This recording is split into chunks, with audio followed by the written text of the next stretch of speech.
नमस्कार, मी दीपाली जाधव. ज्ञानसागर या आपल्या यूट्यूब चॅनलवर तुम्हा सर्वांचे पुन्हा एकदा खूप खूप स्वागत.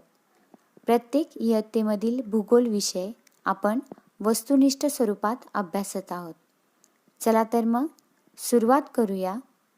इयत्ता 7वी, विषय भूगोल, पाठ क्रमांक 11, समोच्च रेषा, नकाशा आणि भूरूपे. नकाशात समान उंचीची ठिकाणे जोडणाऱ्या रेषेस समोच्च रेषा असे म्हणतात. समोच्च रेषा सहसा एकमेकींना छेदत नाहीत. पर्वत, पठारे, मैदाने ही भूपृष्ठावरील प्रमुख भूरूपे आहेत. पर्वत, डोंगर या भूरूपांचे कागदावर चित्र तयार करण्यासाठी गणिती पद्धत, सर्वेक्षण पद्धत इत्यादी पद्धतींचा वापर केला जातो.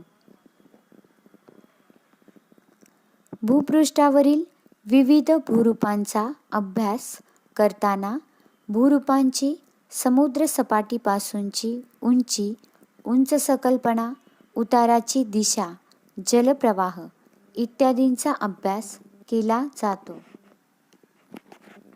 भूपृष्ठाचा उंच सकलपणा दर्शविणारे नकाशे म्हणजे समोच्चता दर्शक नकाशे होय. पर्यटक, गिर्यारोहक, संरक्षण दलातील अधिकारी, सैनिक तसेच कोणत्याही प्रदेशाचे नियोजन करताना समोच्च रेषा नकाशांचा उपयोग होतो.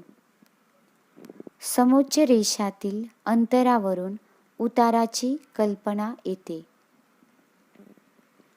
दोन समोच्च रेषांमधील अंतर कमी असते तेथे तीव्र उतार असतो.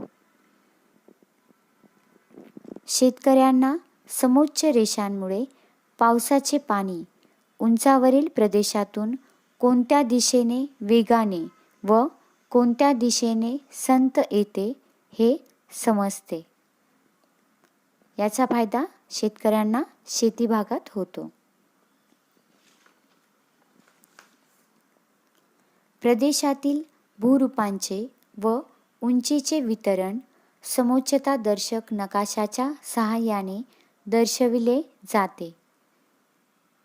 नकाशावर समान उंचीच्या ठिकाणांचे प्रतिनिधित्व समोच्च रेषा करतात. संपूर्ण व्हिडिओ पाहिल्याबद्दल तुम्हा सर्वांचे मनापासून आभार. व्हिडिओ आवडला असल्यास लाईक करा, शेअर करा आणि असेच नवनवीन व्हिडिओ पाहण्यासाठी सबस्क्राईब नक्की करा.